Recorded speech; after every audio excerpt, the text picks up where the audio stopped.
Il est temps bientôt de clôturer nos travaux. Voici notre troisième et dernière table ronde qui porte sur les sociétés de services. J'invite pour cela Marc Benayoun, Laurence Drac, Fabienne Dulac et Margot Citruc à me rejoindre sur la tribune. Et je vais laisser le micro à Samuel Lieven, mon confrère, directeur de la rédaction du Pèlerin.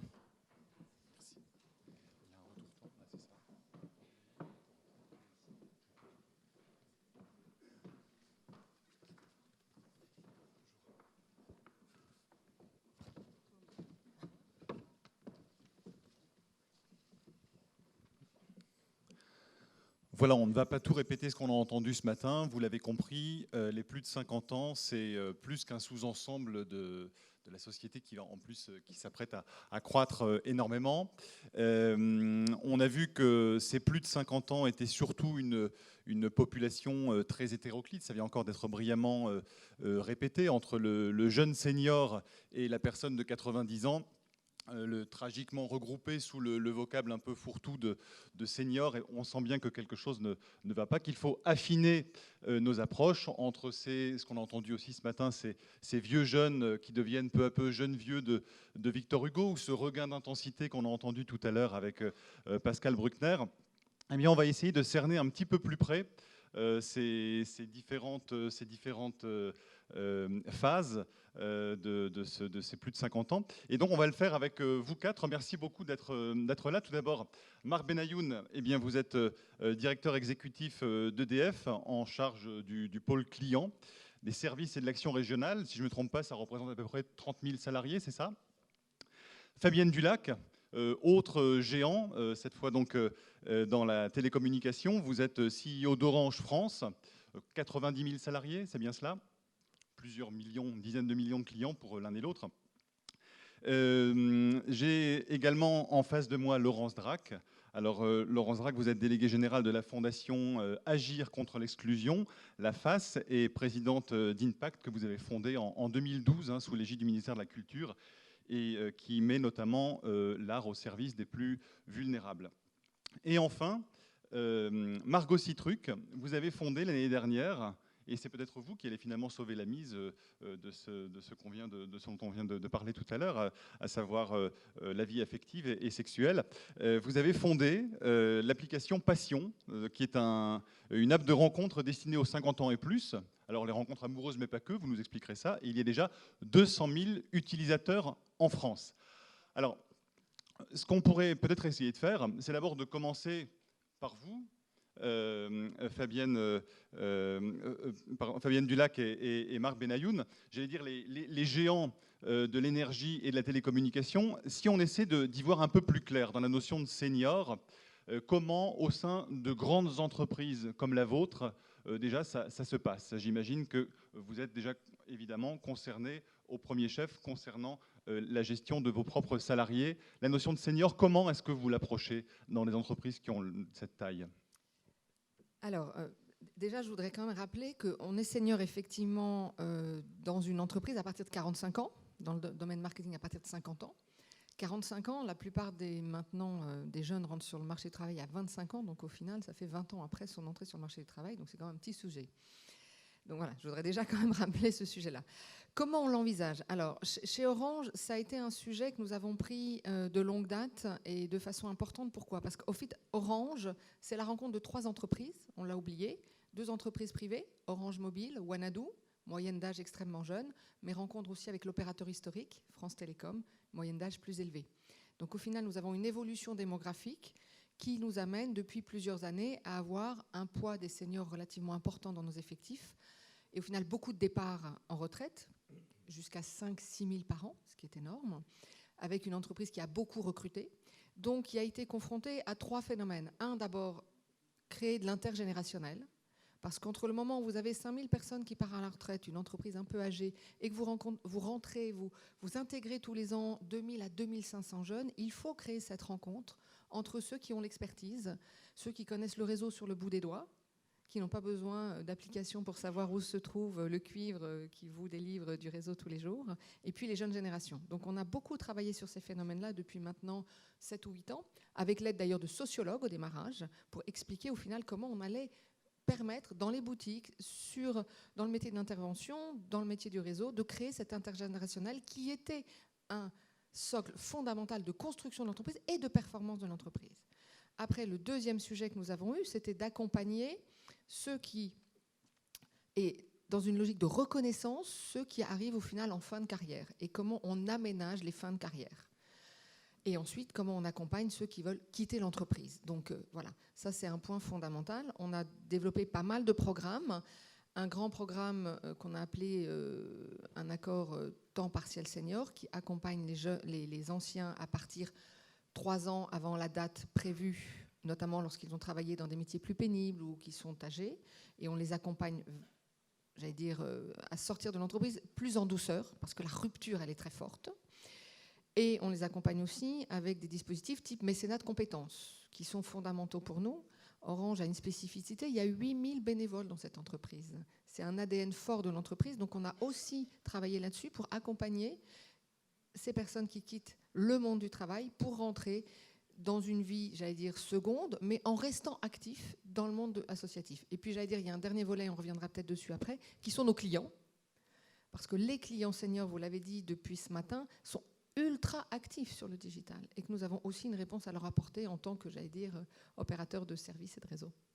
D'accord, donc à l'intérieur de l'entreprise, cultiver l'intergénérationnel, accompagner les salariés pour mieux vivre l'après, est-ce que ça ressemble aussi à ce qu'on fait du côté d'EDF ? Oui, absolument. Alors tout d'abord, merci de m'avoir invité à participer à cette table ronde, car en effet, la question de la transition démographique est une question absolument majeure pour toutes les entreprises de services qui servent des millions de clients et qui ont aussi des effectifs très importants. Donc pour vous donner 2 chiffres simples, on a plus de 100 000 personnes qui travaillent dans le groupe EDF en France, 160 000 au plan international, et 24 millions de clients, sachant qu'un client, c'est un contrat derrière lequel il peut y avoir 2-3 personnes. Donc au total, ça représente plus de 40 millions de Français.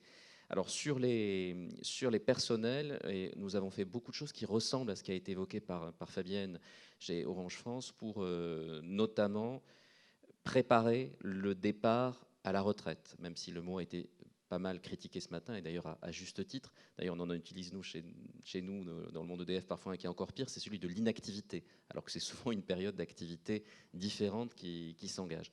La première chose, c'est que la loi impose, au-delà, je crois, de 60 ans, et tous les 2 ans, un entretien avec l'employeur pour déterminer l'âge qui est visé, qui est projeté, enfin, le projet de vie de la personne, quand est-ce qu'elle souhaite partir. Parce que comme l'a dit effectivement M. Lombard ce matin, il y a dans le système de retraite français une optionnalité, c'est la personne qui décide quand elle part.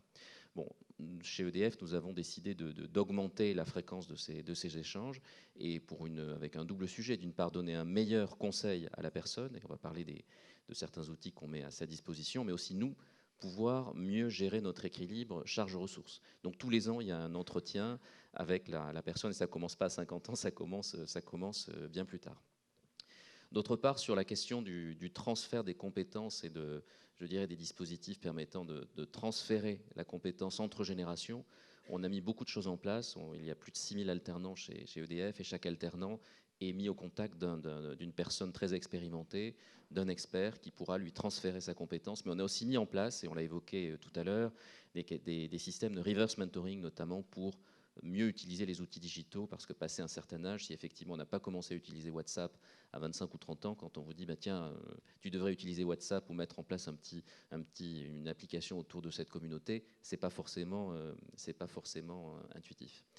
Et il y a une autre dimension qui, je crois, est très importante et qui nous distingue peut-être, c'est celle de la capacité à mobiliser des compétences de jeunes retraités, donc du groupe, qui ont quitté le groupe et qui ont encore des compétences qui sont des compétences rares ou même parfois qui ont disparu. Donc on a mis en place un projet qui s'appelle Expert Connect, qui permet de mobiliser des anciens du groupe pour venir donner un coup de main, soit en cas de crise, auquel cas ils le font de façon bénévole, soit de façon un petit peu plus longue, comme l'a évoqué d'ailleurs tout à l'heure M. Granier, avec un système, un contrat. Enfin, il suffit qu'ils aient une société unipersonnelle et à ce moment-là qu'ils puissent émettre une facture pour honoraires, et on peut les associer à des projets pendant quelques mois. Et ça représente combien de personnes, ça, plus ou moins ? Alors, pour vous donner, on a un pool de ressources qui est de plusieurs milliers de personnes, Actuellement, je crois qu'on en a plus de 100 qui sont utilisés. Et pour vous donner un autre chiffre très intéressant, lors de la crise qu'il y avait eu, le passage de l'an 2000, vous vous souvenez, c'était pas un problème digital, mais c'était plutôt un problème de chute d'arbres sur les lignes électriques. Il y a eu 3 millions de Français qui ont perdu leur approvisionnement en électricité.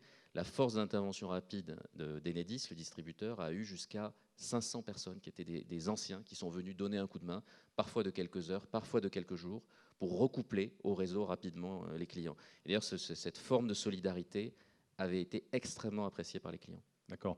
Donc là, on est, j'allais dire, chez vous deux, dans des environnements quand même très, très structurés, avec beaucoup de moyens. Ce n'est pas forcément le cas partout, Laurence Drac, parce que vous, votre cheval de bataille, c'est quand même de faire en sorte que les entreprises inscrivent, je dirais, dans leur cœur de fonctionnement la prise en compte des seniors. C'est quelque chose qui n'est pas encore une évidence partagée. Absolument, même si ces exemples sont pour nous des phares et en même temps des exemples que nous travaillons avec les grandes entreprises, puisque ce sont elles qui nous permettent de tester des actions, des expérimentations que nous allons porter vers des plus petites entreprises et le plus possible.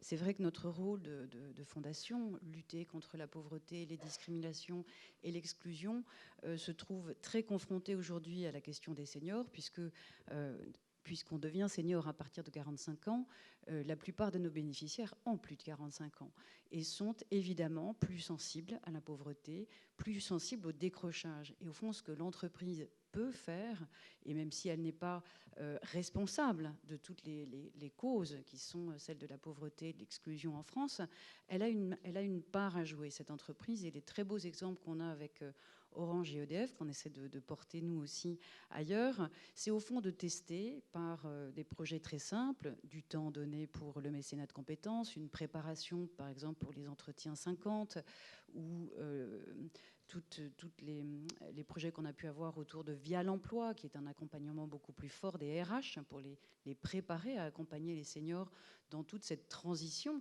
mais qui n'est pas qu'une transition. On va passer 10 ans, 15 ans, 25 ans à travailler en étant senior. Je pense que je travaillerai. C'est-à-dire plus de la moitié d'une carrière, au fond. Bien sûr, si Dieu me prête vie, je serai plus longtemps senior que junior, puisque je le suis encore pour très peu de temps. Si on considère que dans la vie, il y a deux étapes. L'étape 0,45, qui est quand même difficilement contractable en un seul mot, et l'étape suivante. Ce qui est pour nous très important, c'est de considérer que l'emploi, l'entreprise est donc l'emploi, l'entreprise à la fois comme lieu où l'on vit ensemble, et l'entreprise comme acteur actif contre la perte de l'emploi, la perte d'autonomie et l'éloignement social, qui est le plus grand risque. L'entreprise a sa part à jouer. Et pour ça, il faut rentrer très vite vers les RH, vers la stratégie des entreprises et aller leur parler de c'est quoi un senior aujourd'hui, qu'est-ce qu'il fait dans sa vie et quelles sont les étapes qu'il va avoir à franchir. Alors justement, est-ce que, quand on vient de le dire, ça représente plus de la moitié, grosso modo, d'une vie d'actif, est-ce que ça a encore du sens de considérer les seniors comme une sorte de minorité à laquelle il faut être attentive, alors qu'au fond, voilà, c'est la vie comme elle va, c'est la population comme elle est. Est-ce qu'on utilise encore je dirais, une approche et des concepts adaptés à cette problématique? Alors, d'abord, toute segmentation est par principe assez périlleuse. Mais celle-là, elle est peut-être encore plus que les autres, parce que actif, inactif aujourd'hui, il y a un problème de sémantique derrière. D'abord, quand on est actif, on a des périodes d'inactivité, parce qu'on a des vies aussi professionnelles de plus en plus chaotiques. Et quand on est inactif, on est de plus en plus actif. Donc on a quand même un problème de sémantique à travers ce thème-là. Après, c'est vrai qu'aujourd'hui, on aime bien catégoriser. Donc il faudra sans doute retrouver une autre dynamique pour définir actif et inactif. Moi, ce qui me frappe, c'est que la révolution numérique bouscule aussi la relation au travail, le mode de fonctionnement et même les conditions des contrats de travail. Les plateformes type Uber bousculent aussi ces contrats de travail. Donc la notion d'actif-inactif, elle ne fonctionne plus. Elle a atteint ses limites, de même que sans doute, ce qu'on disait au démarrage, définir qu'à 45 ans, on est senior, ça n'a plus de sens. Enfin, ça n'est plus vrai. Être senior aujourd'hui à 45 ans, ce n'est pas la même chose dans 5 ans, dans 10 ans ou dans 20 ans. Donc au global, je pense qu'on a un vrai travail à faire de redéfinition, effectivement, des segmentations et des terminologies et des mots utilisés. Parce que la notion d'activité ou d'inactivité, elle pose la question de, au final, création de valeur. Est-ce qu'être inactif, ça veut dire que je ne crée pas de valeur? Il y a des pays où les femmes au foyer sont rémunérées. Elles sont considérées chez nous comme inactives. Puis si je peux me permettre, d'ailleurs, tout le monde se mélange un petit peu parce que la notion d'actif et inactif, en fonction de l'INSEE, en fonction du comptage national ou en fonction du recensement de la population, ça n'est pas le même périmètre. Donc on voit bien que je pense que ce terme-là est à revisiter complètement. Alors vous avez cité notamment vous avez cité les femmes au foyer, il y a aussi les grands-parents. Un chiffre, par exemple, 17 millions d'heures de garde des petits-enfants par les grands-parents, c'est colossal. On pourra en citer plein d'autres, des exemples.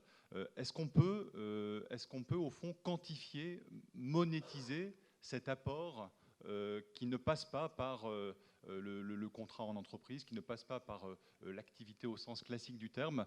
Est-ce qu'il faudrait pouvoir y arriver? Est-ce qu'on peut y arriver? Alors moi je voudrais dire un petit mot sur la question de la segmentation et je ne pense pas du tout qu'on soit un senior à 45 ans. Aujourd'hui ça n'a pas beaucoup de sens. Je pense que c'est lorsqu'on s'approche de la fin de sa période d'activité en entreprise qu'il faut se poser certaines questions, mais à 45 ans on n'est pas un senior. Et je vais vous dire, je vous remercie. Voilà, ça me rassure aussi. Mais je voulais aussi vous dire que, et je partage aussi ce qui a été dit là, il faut réfléchir non pas en fonction d'un âge, ce qui est beaucoup trop simple, mais en fonction des conditions de santé, de vitalité, mais aussi de revenus. Je veux dire comment nous, on aborde nos clients qui sont aujourd'hui des retraités. Hein. Et je ne parle plus cette fois-ci de nos ressources humaines, mais des clients. On considère en fait qu'il y a 3 catégories. Les jeunes retraités, qui sont encore très actifs, qui ont encore des projets très importants donc, concernant d'ailleurs leur maison, la qualité de leurs équipements énergétiques. Ce sont des gens qui font beaucoup de choses pour améliorer leur habitat. Qui voyagent, ça a été évoqué ce matin avec Voyageurs SNCF. Et puis ensuite, on rentre dans 2 catégories qui sont des catégories plus difficiles, celle du senior fragile et enfin du senior dépendant qui ne bouge plus de chez lui. Et donc, nous réfléchissons aux offres que nous pouvons apporter à ces 3 catégories-là et nous ne les concevons pas en termes d'âge. Nous voyons ça plutôt comme une succession. Et je pense qu'on peut être un senior fragile à 63 ans et ne pas l'être à 75. Voyez, donc c'est vraiment quelque chose qui dépend de la santé, de la vie qu'on a eue, de la chance qu'on a eue ou pas sur le plan médical. Et justement, nous, on voit très bien qu'on a des offres tout à fait importantes et qui ont trait, je dirais, à l'amélioration de l'habitat, à éviter que les gens rentrent dans la précarité énergétique, qu'ils aient des équipements fonctionnels pour se chauffer, pour se rafraîchir aussi, puisqu'évidemment, on est dans une période malheureusement de réchauffement climatique. Et il y a quelques années, on pensait que les maisons qui étaient dangereuses pour les personnes âgées, c'était les maisons froides et humides. Mais on va malheureusement vers une époque dans laquelle les maisons dans lesquelles il fait plus de 35-40 degrés l'été, c'est des maisons qui sont également très, très dangereuses. Et en revanche, quand on rentre sur les catégories ultérieures, donc seniors, fragiles et dépendants, on est plutôt sur une question d'aider la personne à domicile. Et là, on a tout un tas de réflexions sur l'amélioration, le suivi de la qualité de l'air, aider également le travail des personnes qui sont des aidants, les informer sur je dirais le style de vie de la personne. Est-ce qu'il y a des évolutions dans son style de vie? C'est très facile à faire aujourd'hui avec les compteurs communicants. On a mis en place une offre qui s'appelle Mon parent et moi, qui est aujourd'hui en bêta-test et qu'on va bientôt déployer sur plus grande échelle, pour permettre effectivement aux enfants ou aux proches de savoir quand le style de vie de la personne change. Si les heures de lever sont décalées, si on utilise plus ou moins d'électricité. Bon, ben voilà, quand on a une courbe de charge, je dirais, qui est donc des usages électriques tout à fait standards et qu'un jour elle change, c'est qu'en général, il s'est passé quelque chose. Peut-être un mot du côté d'Orange, parce que comme vous avez justement une taille qui vous permet de rendre ce type de service, qu'est-ce que vous explorez, vous, de votre côté? En matière de service? Oui. Alors, je le disais tout à l'heure, les seniors sont très actifs. J'ai 2 chiffres peut-être. 94% des 50-64 ans ont un ordinateur, ce qui est énorme. Ils passent 25 heures par semaine en moyenne sur Internet. À plus de 70 ans, c'est encore 43% des seniors qui ont une tablette. Ce qui veut dire qu'au final, il faut absolument amener des services, mais des services différenciés. Ce qu'on voit bien chez nous, c'est que globalement, très honnêtement, il n'y a pas de segmentation jusqu'à 65 ans entre les usages 45, 55, 55, 65, ce sont exactement les mêmes. Les attentes et les besoins sont exactement les mêmes. La vraie rupture, elle apparaît à 70 ans et elle n'est pas liée tellement au numérique. Elle est liée à 3 autres phénomènes. Elle est liée au niveau social et elle est liée à la présence sur les territoires. Et je reviens sur ce qui a été dit tout à l'heure dans une autre table ronde sur justement les cœurs de ville et le rural. La vraie rupture des seniors sur le numérique, elle se fait à 70 ans avec niveau social plus complexe et avec surtout une ruralité, donc un isolement par rapport au centre-ville et même au centre-bourg. Donc au final, nous travaillons sur ce type d'approche qui est lié au comportement, qui est donc pas tellement une segmentation uniquement liée à l'âge, mais qui est liée à plusieurs critères pour trouver, d'abord, déployer des réseaux là où les seniors sont, mais là où nous avons besoin d'être. Et évidemment, tous les grands programmes que nous avons d'amener le réseau en zone rurale, qui n'est pas la priorité des grands opérateurs, il faut être honnête, de par le monde. Et la France est très en avance là-dessus, est une priorité pour nous. La deuxième, travailler sur des terminaux adaptés, tablettes, ordinateurs, mobiles aussi plus simples. Et puis après, travailler sur des usages pour que chacun soit enclenché. Mais j'allais dire, ça n'est pas, là encore, ça remet en cause uniquement une question d'âge. Très bien, donc on voit bien que les 45-50 ans, ça devient plus une convention finalement absurde et que voilà, le pragmatisme oblige à s'intéresser à d'autres paliers. Margot Citruc, on a l'impression depuis le début finalement qu'on ne parle que de vous. L'Internet, le numérique, c'est un peu le fil rouge finalement de cette matinée. Ouais. Et puis les plus de 50 ans, qui sont, disons-le, votre passion. Qui sont ma passion. Pour présenter Passion, c'est donc une application de rencontre qui a été pensée pour les femmes de plus de 50 ans célibataires, donc qui permet de faire des rencontres amicales et amoureuses, parce que oui, évidemment, nous, on croit que les plus de 50 ans ont une vie sociale, sexuelle, amoureuse, donc ça, c'est évident. Et moi, je voudrais juste rebondir par rapport justement à toutes les terminologies qui sont employées pour désigner les plus de 50 ans, qui sont complètement obsolètes et à revoir. Et c'est intéressant parce que le terme d'actif, enfin l'opposition actif-inactif, moi je vois bien auprès, alors moi je vais parler de ce que je connais, c'est-à-dire de mes utilisatrices, mes utilisateurs qui sont des célibataires de plus de 50 ans, et je vois bien que c'est un mot qui provoque une gêne parce que souvent, dans leur profil, quand il s'agit de se décrire et notamment de décrire leur situation professionnelle, souvent il est écrit « je suis retraitée mais active » ou « retraitée mais actif ». Voilà, donc on voit bien que c'est une opposition qui ne fonctionne plus parce qu'effectivement, passé un certain âge, quand on ne travaille plus dans le cadre légal, on est retraité, mais on développe des nouvelles formes d'activité qui n'ont pas la même résonance économique évidemment, mais qui ont tout autant d'impact. Donc ça va être voilà, un retour vers, alors ça va être vers du bénévolat, vers ses passions, vers des hobbies, vers de la création de loisirs à plusieurs. Et ça évidemment c'est une vraie contribution et ça a beaucoup d'impact. Et moi ce qui me semble important de souligner, c'est vraiment la façon qu'on a aujourd'hui de se représenter et de désigner tous ces seniors. Alors déjà le mot senior, c'est un mot qui ne fonctionne plus, qui fonctionne plus du tout. Il faut revoir tout le champ lexical, toute la sémantique de ces vieux. Alors je ne sais pas comment les désigner, des vieux jeunes, des jeunes vieux, on dit des quinquados, on peut, si on est un peu audacieux, on peut dire des nouveaux jeunes, mais finalement... On a entendu au début avec la série des films qui ont été faits de par le monde, ouais, que finalement vieux c'était bien. Alors maintenant je ne sais pas qu'est-ce que vous en pensez vous? Oui, alors vieux, en tout cas, alors vieux, je ne sais pas si c'est bien, mais en tout cas, les vieux ne se perçoivent pas comme tels. Ça, c'est vrai. Aujourd'hui, alors pour l'anecdote, encore une fois, dans le profil des utilisateurs et des utilisatrices, on a ajouté une rubrique assez rigolote qui est de pouvoir mentionner l'âge qu'on a dans la tête. Donc, c'est-à-dire qu'il y a par exemple Yves 53, mais Yves 53 peut également dire quel âge il a dans la tête. Et on a été très très étonnés de voir à quel point les utilisateurs prenaient ça très au sérieux et répondaient alors souvent avec 10, 15, 20 ans de moins et répondaient voilà, dans ma tête j'ai, parfois c'est très précis, hein, j'ai 26 ans, j'ai 38 ans et ils se sentent effectivement très très très jeunes. Et quand on voit comment, même comment les annonceurs adressent leur cible pour les plus de 50 ans, il y a quelque chose qui ne va pas, il y a quelque chose qui est complètement à côté de la plaque. Vous voyez aujourd'hui comment les annonceurs s'adressent aux plus de 50 ans, ça va être toujours des mots qui vont être de l'ordre du repos, de la tranquillité, comme s'il y avait un retrait de la vie. Ça va être ce que j'appelle moi des signifiants très épadiques, donc des gens qui croquent dans des pommes pour montrer qu'ils ont encore des dents, des balades dans des parcs, des verres d'eau, des ciels bleus. Et des champs lexicaux, voilà, ça va être harmonie, sérénitude, calme, repos. Alors pour les plus audacieux, ça va être vitalité, voilà, quand parfois on leur fait un peu grâce de ça, on les ramène un peu dans le monde des vivants, mais bon, c'est pas plus que ça.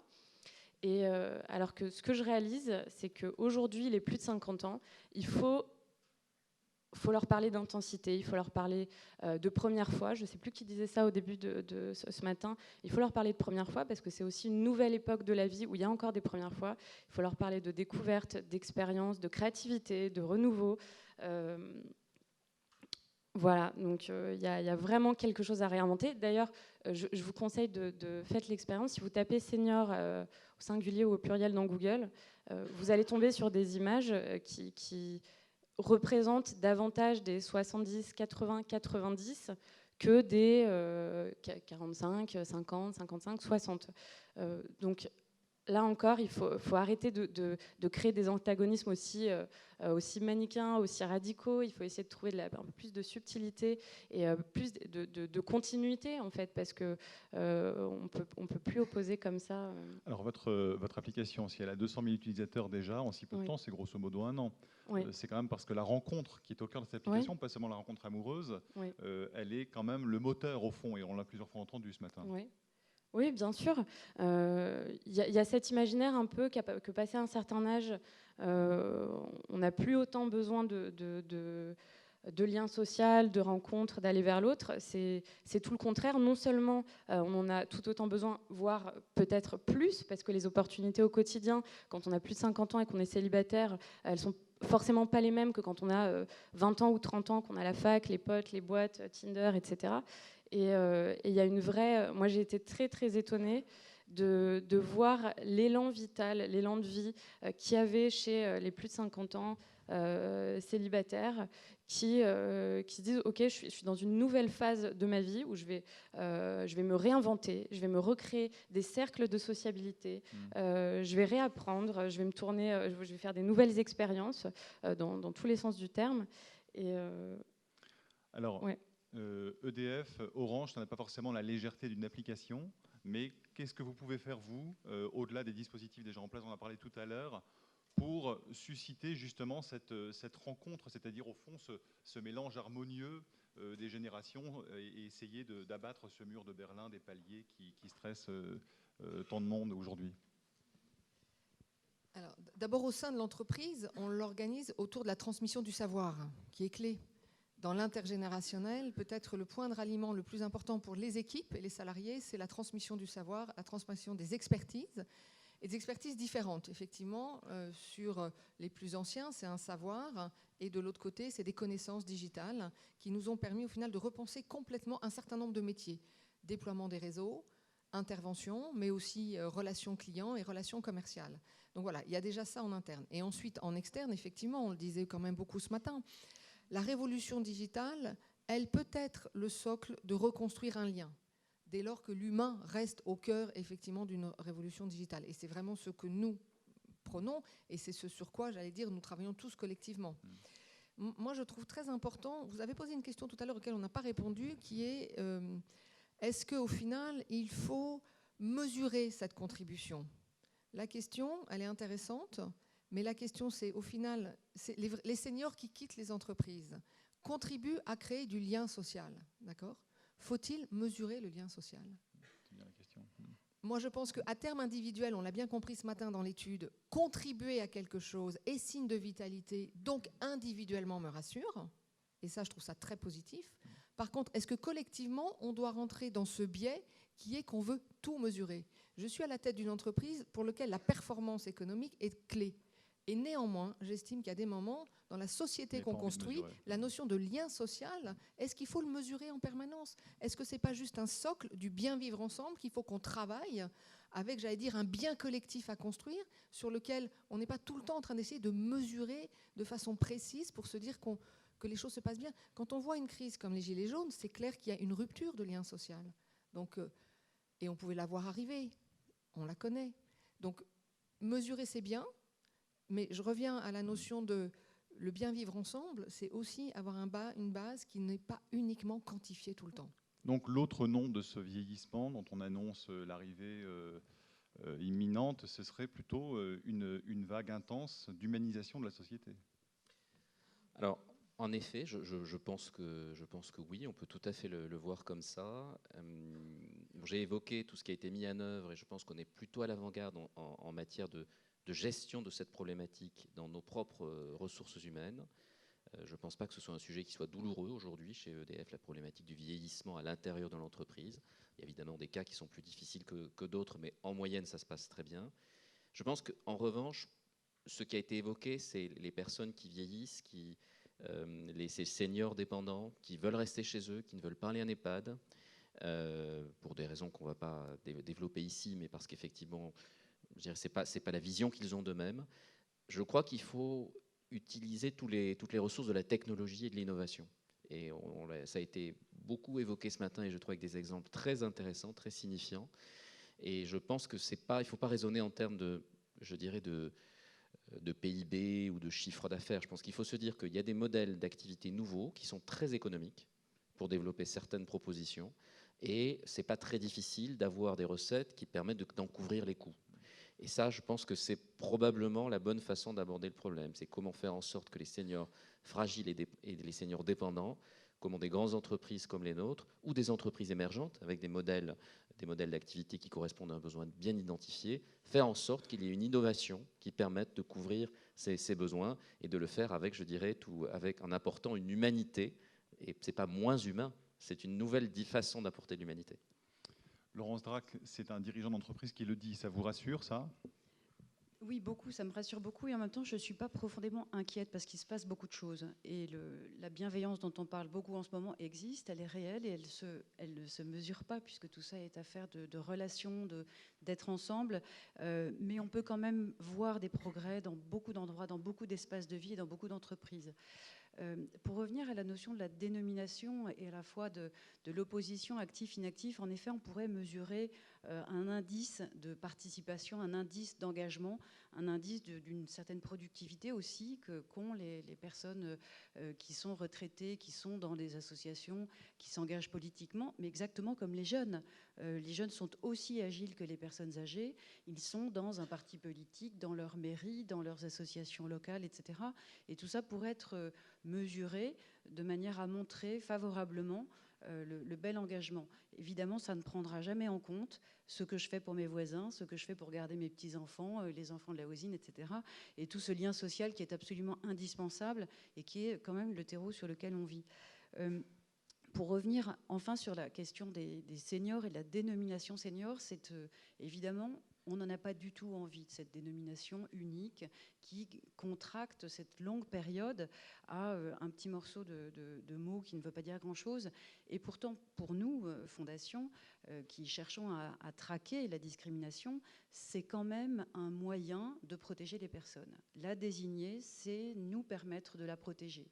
Si dans l'entreprise, je distingue une population par son âge, je vais peut-être y prêter une attention, une vigilance un peu accrue et être attentive à l'adaptation de son lieu de travail, évidemment, à la pénibilité dont on parle beaucoup et qui existe, et à aménager ses conditions de travail lorsque c'est nécessaire, lorsqu'elle est aidante aussi, puisque bien souvent les ennuis arrivent avec l'âge. On a cessé de l'entendre ce matin.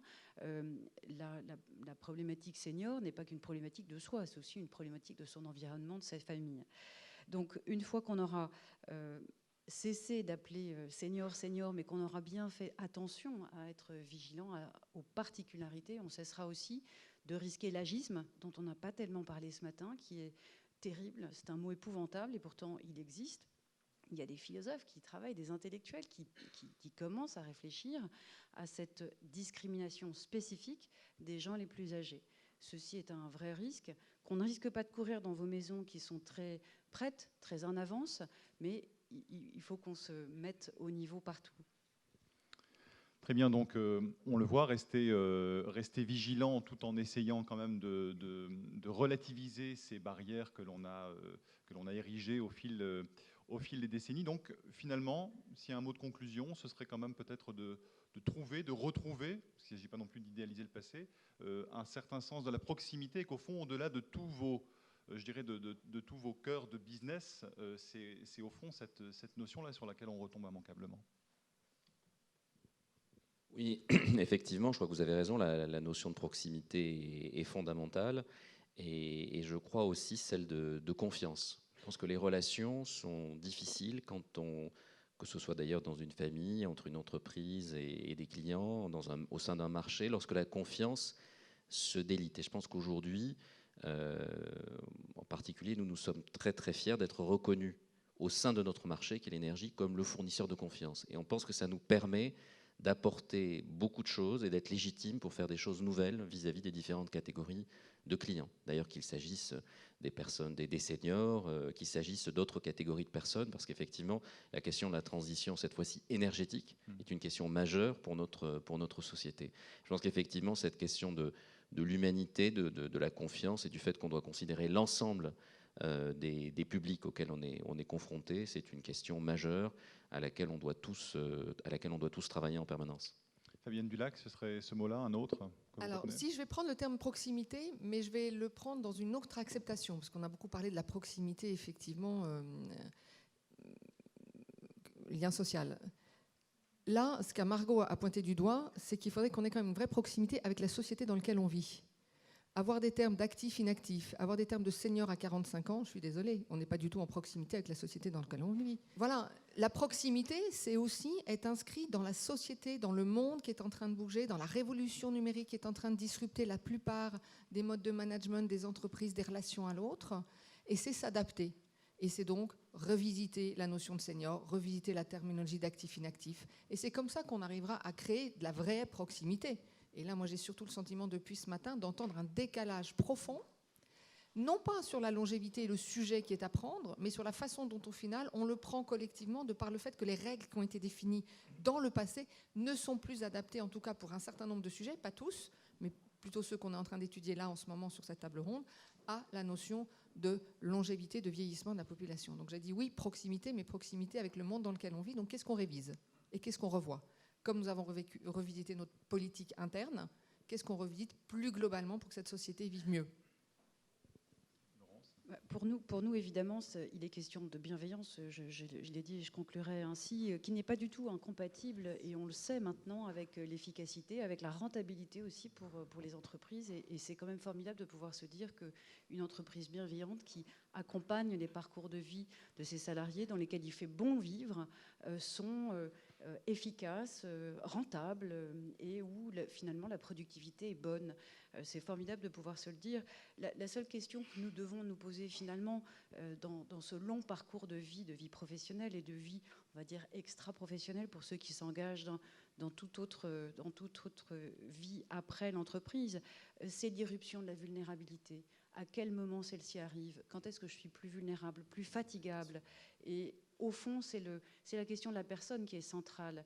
L'idée n'est pas de savoir si elle est 44 ans et demi ou 55 ans et plus. L'idée est de savoir dans quel état elle se trouve, comment elle se pense, comment elle se projette, quand elle se projette. Et au fond, cette irruption de la vulnérabilité qui vient casser ce parcours qui était bien prévu, bien avec une ossature qui se structure au fur et à mesure de l'expérience, de la vie. La vulnérabilité, elle vient du jour au lendemain. Il faut la préparer, il faut l'anticiper. Nous sommes là pour préparer et anticiper ces moments de cassure et de rupture et au fond accompagner la personne là où elle est, comme elle est, telle qu'elle est dans tout son parcours de vie. Margot, ne le prenez pas pour une discrimination par l'âge, mais vous avez le mot de la fin de cette table ronde. Merci. Ouais, brièvement, je pense qu'on a tous ici une responsabilité dans la façon, encore une fois, de représenter les plus de 50 ans. On doit vraiment réinventer tout cet imaginaire de la vieillesse. Et je pense que ça permettra de rééquilibrer quelque chose. Vous avez parlé d'agisme. C'est vrai qu'aujourd'hui, c'est grave qu'on soit dans une société qui est pour vertu cardinale comme ça, la jeunesse, comme si tout était du côté de la jeunesse, comme si le génie, la vigueur, la créativité était du côté de la jeunesse. Et ça permettra peut-être justement, en retrouvant de nouvelles désignations, de réparer un peu cet écart, de réparer les quiproquos qui existent entre les deux générations. Et voilà, je pense que c'est indispensable pour construire un futur ensemble avec des liens transgénérationnels. Merci beaucoup.